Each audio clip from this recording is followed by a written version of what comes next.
سلام دوستان عزیز. امروز براتون یکی از خوشمزه ترین و خوش‌عطر ترین خورشتای ایرانی، خورشت کرفس رو درست کردم. با این قورای عسکری. به به به به. خب بریم سراغ طرز تهیه.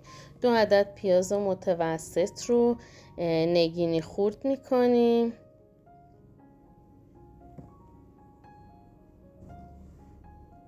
فقط موقع خورد کردن پیاز مواظب دستای مهربونتون باشین، دستاتون نبره.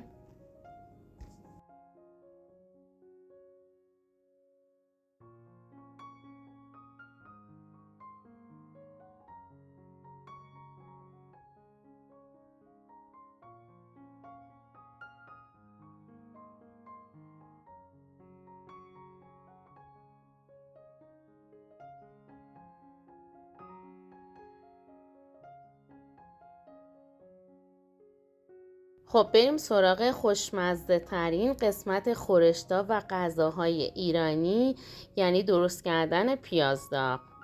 پیازامونو که نگینی خورد کردیم تو تابه میریزیم بدون اینکه بهش روغن اضافه کنیم. تفت میدیم تا سبک بشه. 2 قاشق غذاخوری روغن اضافه میکنیم. مجددا تفت میدیم. وقتی پیازامون طلایی شد، به این شکل در اومد، 1 قاشق غذاخوری زردچوبه اضافه میکنیم. مجددا تفت میدیم.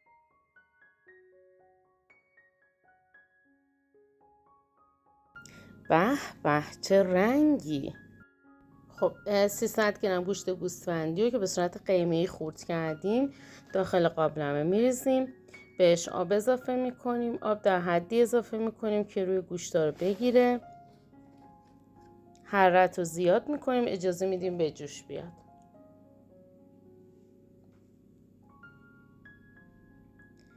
وقتی به جوش میاد یک کفی روی گوشتا میادش. وقتی به این صورت شد حرارت رو خاموش میکنیم. آب قابلمه رو دور میریزیم. این باعث میشه که تا حد زیادی بوی زخم گوشت گرفته بشه. قابلمه رو روی گاز قرار میدیم. حرارتش رو زیاد میکنیم. وقتی به جوش اومد پیاز داغای خوش رنگ و خوش عطرمون رو بهش اضافه میکنیم. رنگ رو ببین چقدر شفاف و خوش رنگه.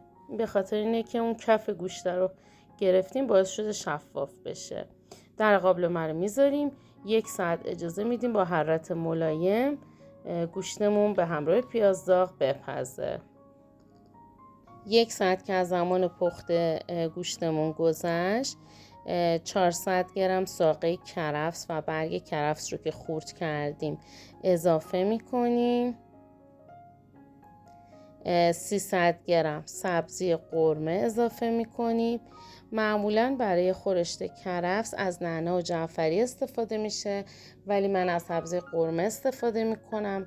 فوق العاده خوشمزه میشه. حتما بهتون پیشنهاد میکنم درست کنید.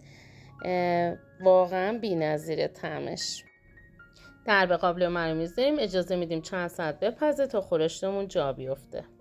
اگه کانال منو سابسکرایب نکردین لطفا سابسکرایب کنید. لایک، شیر و کامنت هم فراموش نشه.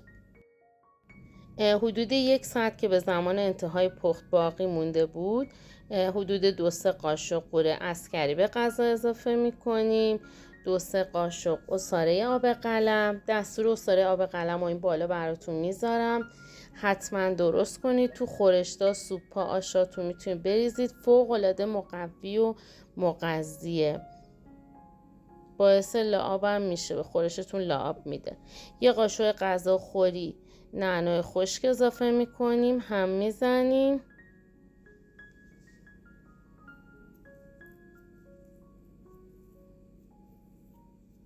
به به بوی عطر کرفس و سبزی قرمه واقعا بی‌نظیره، آدم مدهوش میکنه.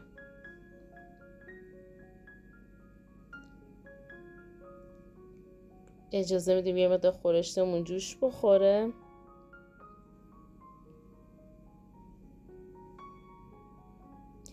یه قاشق مرباخوری نمک اضافه میکنیم.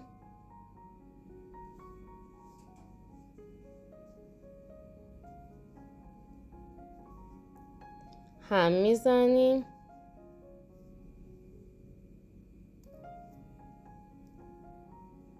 در قابلمه رو میذاریم. اجازه میدیم با حرارت ملایم حدود نیم ساعت الی 45 دقیقه خورشتمون بپزه.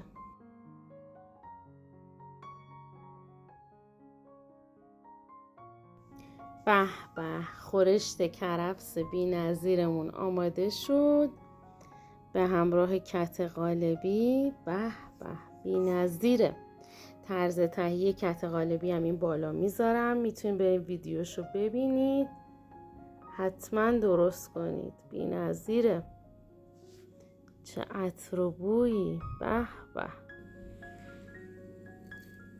خب امتحان کنیم طعمشو. به به، چه پلویی، نگاه کن.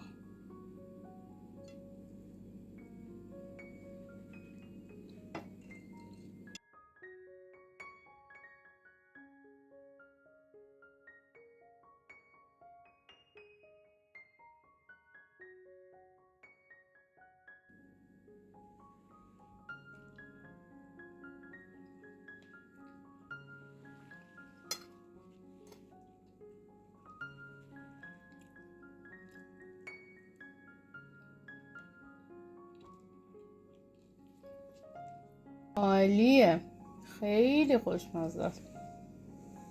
هر چی بگم کم گفتم. اگه کانال منو سابسکرایب نکردید، برای حمایت از کانال آشپزی لذیذ کانال منو سابسکرایب کنید. لایک، شیر و کامنت هم فراموش نشه.